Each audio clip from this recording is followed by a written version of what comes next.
Hello, everyone. Welcome back to another episode of the Miss English Podcast.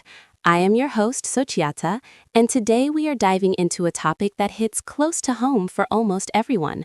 We are talking about time, purpose, and that nagging feeling we all get sometimes, the fear that we might be wasting our lives. It is a pleasure to be here, Sochiata. This is such a profound subject. You know, they often say time is the only currency you can't earn back. Once it's spent, it's gone forever. It's a bit heavy, isn't it? But also incredibly motivating if you look at it the right way. It really is. I was thinking about this the other day while I was scrolling through social media. I looked up and realized 45 minutes had passed, and I couldn't even remember what I'd seen. I felt this sudden pit in my stomach. I felt like I just threw a piece of my life into a black hole. We have all been there. That digital fog is one of the biggest life wasters of the modern age. But wasting a life isn't just about social media, is it? It's about the things we don't do because we're afraid, or the dreams we put on the shelf because we think we have plenty of time later. Exactly. That later is so dangerous. We treat later like it's a guaranteed destination, but it's really just a mirage. Mr. Saroon, in your experience, what do you think is the root cause of why people settle for a life that feels, well, empty? I believe it's comfort. Humans are wired to seek comfort. We like the path of least resistance. Growth is painful, change is uncomfortable. So we stay in jobs we dislike, in relationships that don't fulfill us, or in habits that drain us, simply because it's familiar. But comfort is where dreams go to die. Comfort is where dreams go to die. That is such a powerful way to put it. It reminds me of a quote I read. The graveyard is the richest place on earth, because it is here that you will find all the hopes and dreams that were never fulfilled. That honestly breaks my heart a little bit. It is tragic, Sochiata. But the beauty is that since we are breathing right now, sitting here in this studio, we still have the power to change our trajectory. Don't waste your life doesn't mean you have to be productive every second. It means being intentional with the seconds you have. I love that distinction. Let's talk about intentionality. How can our listeners, especially those who feel stuck in a routine, start moving toward a more meaningful life? Is it about big, dramatic changes or something smaller? It is almost always the small things. It starts with the first hour of your day.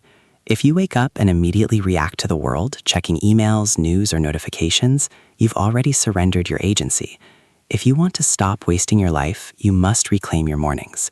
Use that time to think, to pray, to read, or simply to sit in silence and ask yourself, what is important today? Yes, I started doing that last month. I stopped taking my phone into the bedroom. The first 30 minutes of my day are just for me and my coffee. It felt weird at first, like I was missing out on something, but then I realized I was actually gaining myself back. Smiling. That is the feeling we are looking for. That sense of presence. Another big thief of life is the wait. We wait for the perfect moment, the perfect amount of money, the perfect weather. But Sochiata, perfection is a ghost. It doesn't exist. If you wait for the stars to align, you'll spend your whole life looking at the sky and never walking the path. You're so right. I think many of our English learners feel this too. They wait until their grammar is perfect before they dare to speak. They waste years in silence because they are afraid of making a mistake. But a life lived in fear of mistakes is a life half-lived. Beautifully said. To learn a language or to live a life, you must be willing to be messy. You must be willing to sound a bit foolish. The person who speaks broken English with confidence is living more fully than the person who knows the rules but stays silent. Thoughtfully. Let's touch on the concept of regret. I often hear people say they regret not traveling more or not telling someone how they felt.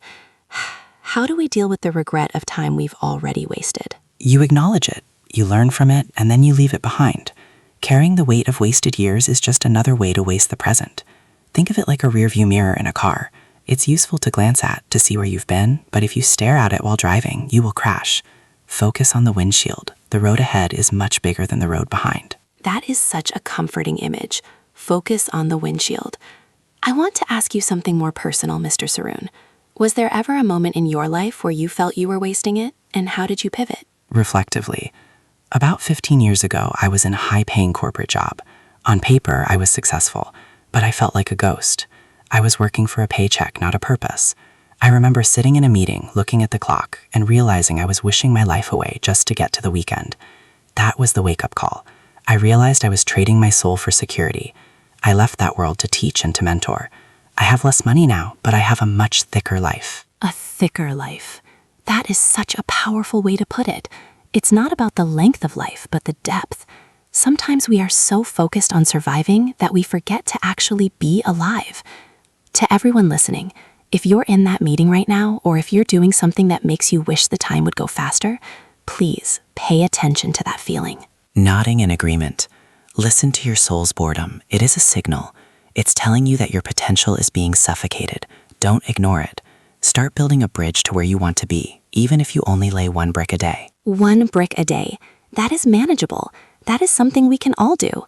It could be reading 10 pages, practicing 5 minutes of English, or taking a walk without your phone. It's about taking the power back from the distractions. Warmly. And remember, being kind is never a waste of time. Sometimes we think we are wasting time when we stop to help a neighbor or have a long conversation with a friend. But those are the moments that make a life feel rich. Don't be so busy not wasting life that you forget to be human. That is a very important reminder. Success isn't just about productivity, it's about connection. To everyone listening, as we wrap up today's episode, I want you to take a deep breath. Look around you. You are here. You are alive. Your story isn't over yet. With a final, inspiring tone. Indeed, go out there and live with intention.